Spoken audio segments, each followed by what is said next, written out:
ارشاد فرمایا رکعت الفجر خیر من الدنیا وما فیہا، فجر کی اذان کے بعد فجر کے فرض سے پہلے 2 رکعتیں سنت جو بھی ادا کرے گا خیر من الدنیا وما فیہا، یہ 2 رکعتیں اس کا اذان فجر اور نماز فجر کے درمیان میں پڑھ لینا دنیا اور دنیا کے اندر جتنا کچھ رکھا ہوا ہے سب سے قیمتی اور بہتر اثاثہ ہے۔ بھائی رکھتے کتنی ہیں؟ 2، پڑھنی کب ہے؟ اذان فجر کے بعد نماز فجر سے پہلے۔ ملے گا کیا؟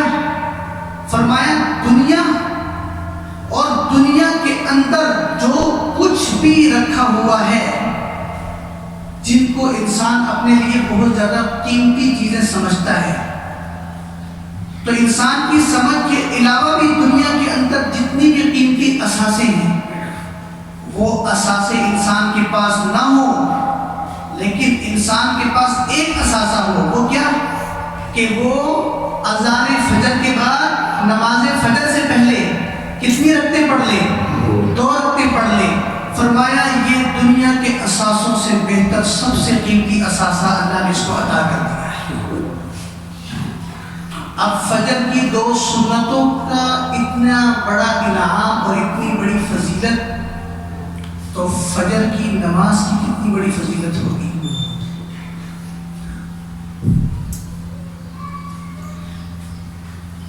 صحابہ فرماتے ہیں لم یکن النبی صلی اللہ علیہ وسلم،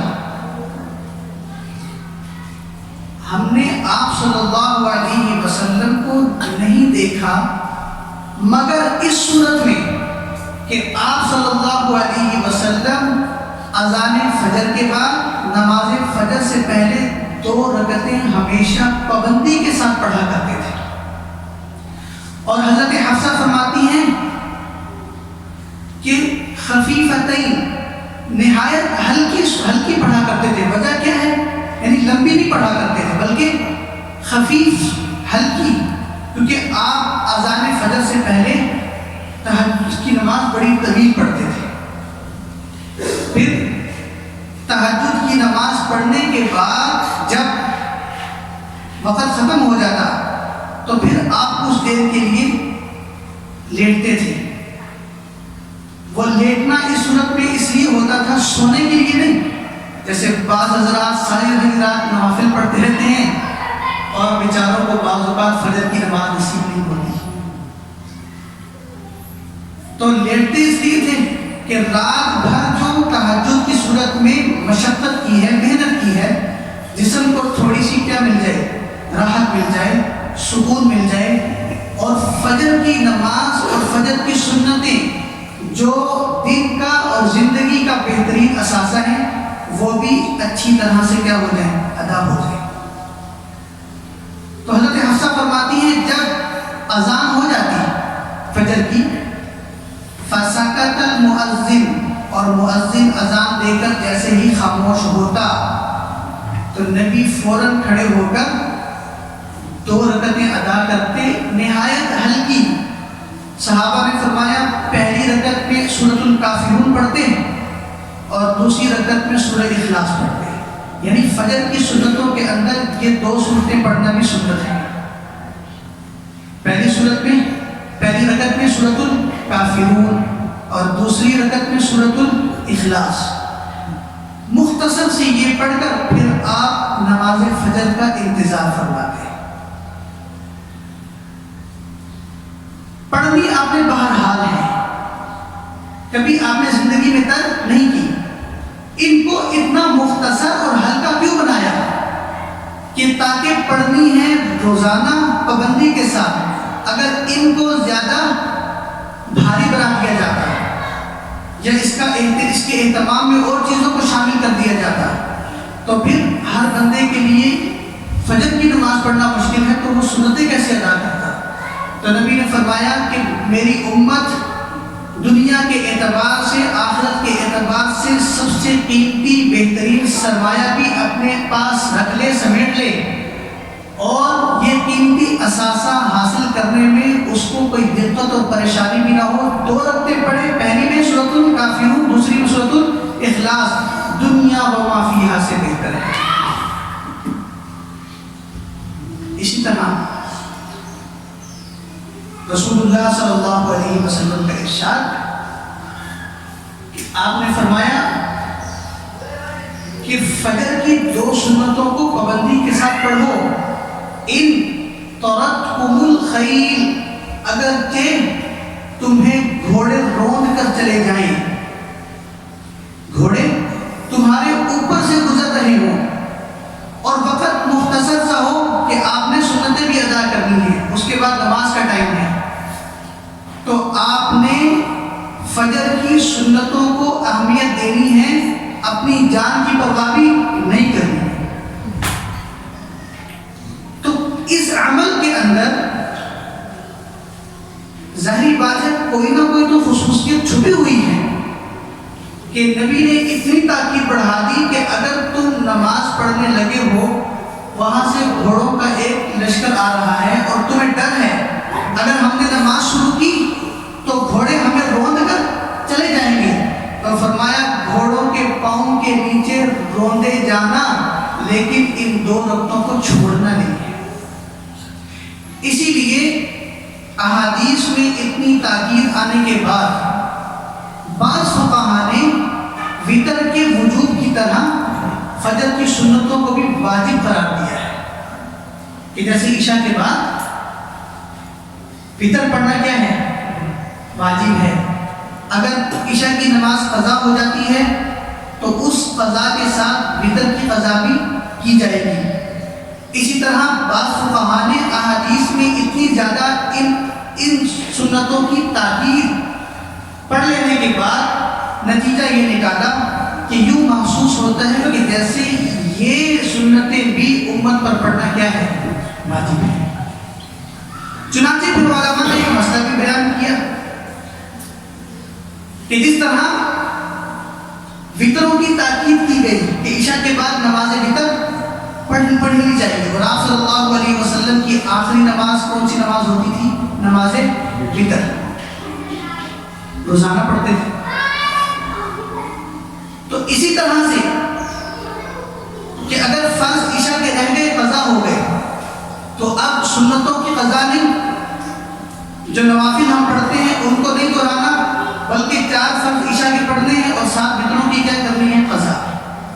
اسی سے علماء نے مسئلہ نکالا کہ اگر وطروں کی اتنی تاکید احادیث میں ہے تو فجر کی 2 سنتوں کی تاکید بھی احادیث میں بہت زیادہ مل رہی ہے، لہذا ان کا حکم بھی وجوب کا ہے کہ اگر نماز فجر سے قبل کسی کی سنتیں رہ گئیں تو طلوع شمس کے بعد وہ ان سنتوں کی قضا کرے۔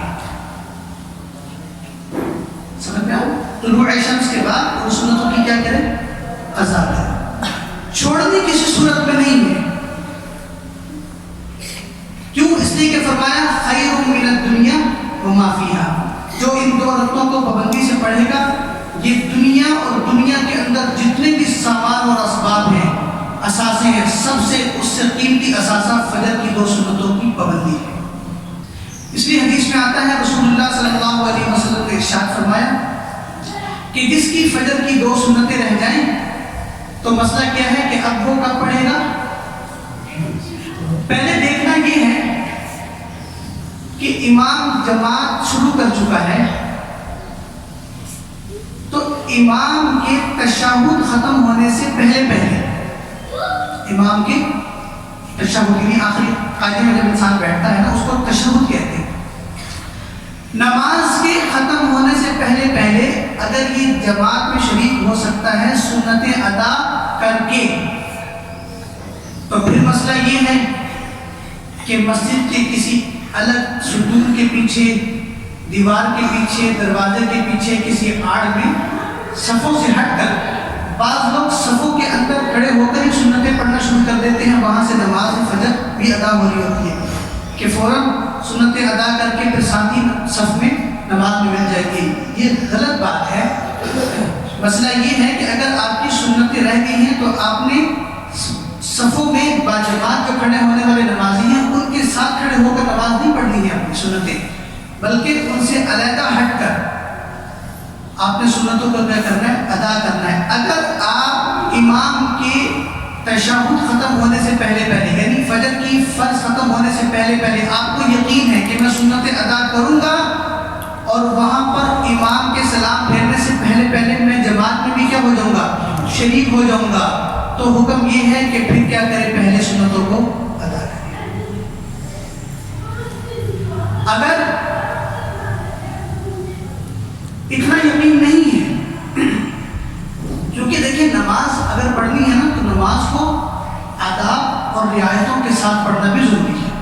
یہ نہیں کہ وقت مختصر ہے تو نماز کی دھجیاں اڑا دی جائے، نہ رکوع، نہ سجدہ، نہ تلاوت، نہ تسبیحات اہتمام کے ساتھ پڑھا جا سکے۔ تو یہ انسان کو خود پتہ ہوتا ہے کہ میں کتنی دیر میں سنتیں ادا کر سکتا ہوں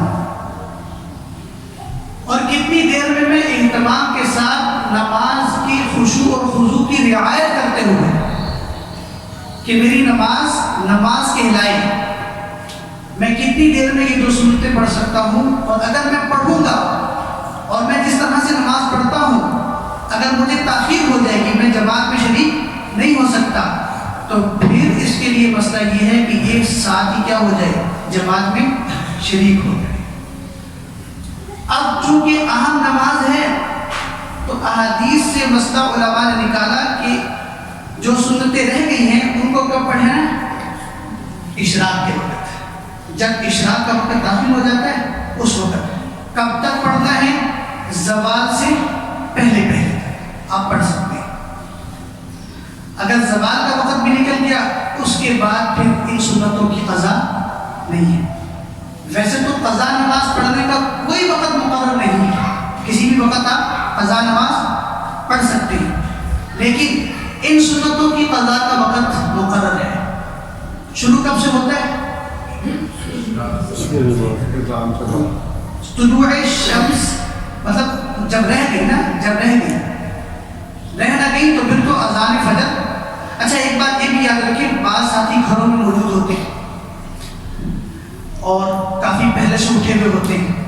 نبی کی جو یہ سنت ہے نا فجر کی نمازوں کی سنت، یہ ازواج مطہرات اس کی روایت فرماتی ہے، تو اس سے پتہ چلتا ہے کہ گھر کی عورت جب بیان کر رہی ہے تو نبی نے یہ نماز کہاں ادا کی ہے، گھر میں ادا کی ہے۔ اور آپ صلی اللہ علیہ وسلم کا معمول تھا یہ کہ آپ سنن اور نوافل اکثر کہاں ادا کرتے تھے، گھر میں، اور فرض مسجد میں، تاکہ نماز کے کچھ حصے کی برکتیں گھر میں بھی چھوڑ کر آئیں اور پھر مکمل برکتیں مسجد میں آ کر سمیٹ کر پھر دوبارہ گھر چلے جائیں۔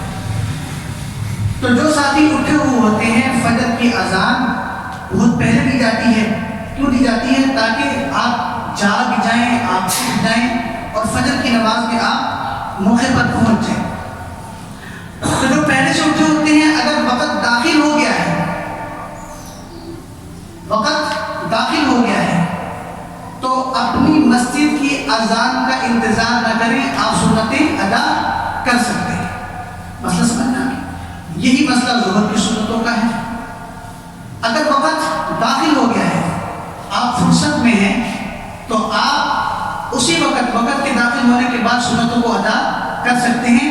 مسجد میں اذان ہوئی نہ ہوئی اس کا انتظار ضروری نہیں ہے۔ تو اگر فجر کی اذان سے آپ پہلے اٹھے ہوئے ہیں، اعمال میں مشغول ہیں، یا آپ کی آنکھ جلدی کھل جاتی ہے، ابھی فجر میں 25 منٹ باقی ہے، آدھا گھنٹہ باقی ہے، تو مصلی بچھا کر یہ سنتیں کہاں ادا کریں، گھر میں ادا کریں۔ تو میرے بھائی، جہاں پر فجر کی نماز پڑھنے کا ہر مسلمان کو اہتمام کرنا چاہیے، تو میں نے کہا فجر کی سنتوں کے اہتمام پر اللہ کے نبی نے اتنا ثواب ذکر کیا ہے، تو نماز فجر پر کتنا ثواب ملے گا۔